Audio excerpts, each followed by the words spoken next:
A major update on the Democratic lawmakers who appeared in a video telling military members to not obey illegal orders. In a joint statement today, the lawmakers said the FBI is looking to interview them. They added that, quote, "No amount of intimidation or harassment will ever stop us from doing our jobs and honoring our Constitution." Joining us to discuss is Gerard Filitti, senior counsel at the Lawfare Project. Gerard, good afternoon. So I guess the big question here is, did these lawmakers break the law by saying what they did? Well, that's certainly what the FBI is looking into. And the question becomes whether what they said amounts to sedition or some other criminal charge that can be brought, or whether, as sitting members of Congress, they were exercising their parliamentary rights to speech, or as private citizens exercising their First Amendment rights. I think that overall it is very difficult to bring criminal charges against them. However, this is sensitive because if these statements had been made by an active duty member of the armed services, they would almost certainly be prosecuted under the Uniform Code of Military Justice.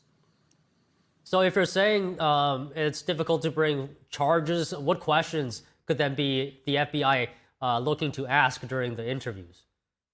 In part, the questions will go to intent and whether the intent here was to actually have armed services personnel refuse to carry out orders. If that's the case, that is the makings of charges for interfering with command influence, or even the makings of a sedition charge if the goal was to use force in some way to overthrow the government. Again, that's a very difficult case to make, and I don't think anyone expected the desired outcome to be the use of force to overthrow the government. However, it's very dangerous when people not in the military chain of command insert themselves into that process and create confusion for service members. All right, let's move on from that, because I also wanted to ask you about the dismissed indictments of James Comey and Letitia James, which is another big story today. So as you already know, Judge Cameron Curry ruled that the prosecutor who brought the indictments was actually invalidly appointed. What is your analysis on whether Lindsay Halligan had the authority to bring the indictments? Well, under black letter law, which the court did a good job in considering, I think the court came up with the right conclusion that this appointment, Halligan's appointment, was not valid.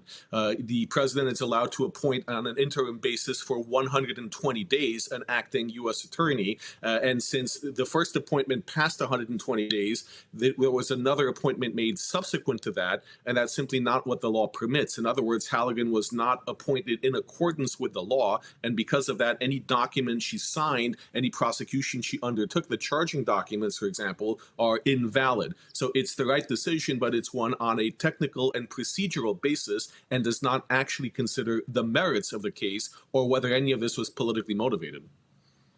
So does this case or this ruling actually have any impact on Halligan? What happens to her?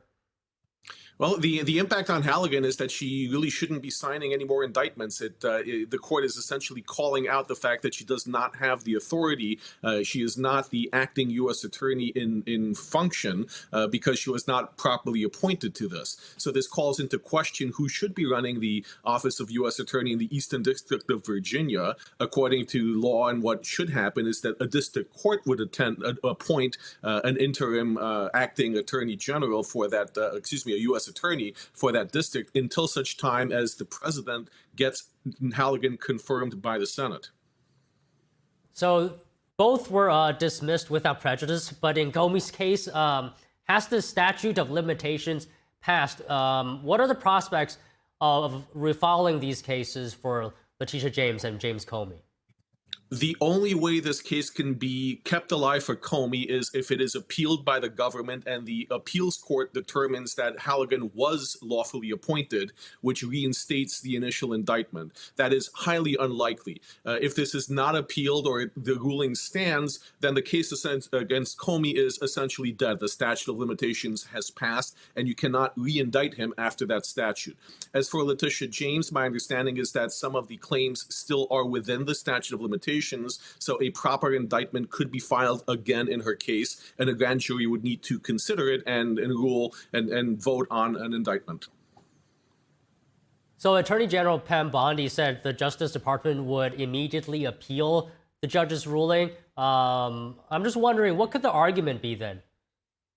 Well, the argument would have to be a technical one based on whether or not there could be a second appointment made of the same or a different person as an acting U.S. attorney before there's a Senate confirmation. Now, traditionally, what we've seen in case law is you only get one 120-day period appointment before the Senate has to confirm or not confirm someone. So this would require an extension, really a leap of logic that the Justice Department is arguing. The president can essentially keep appointing people until the Senate approves someone, confirms someone. That's a novel argument. That's not one that has been successful before. So we shall see what the appeals court says, but more likely than not, it will uphold what the district judge said. Okay, well, Gerard, that's all I was wondering today. Thank you for speaking to these topics. Have a pleasure having you on. Always a pleasure. Thank you.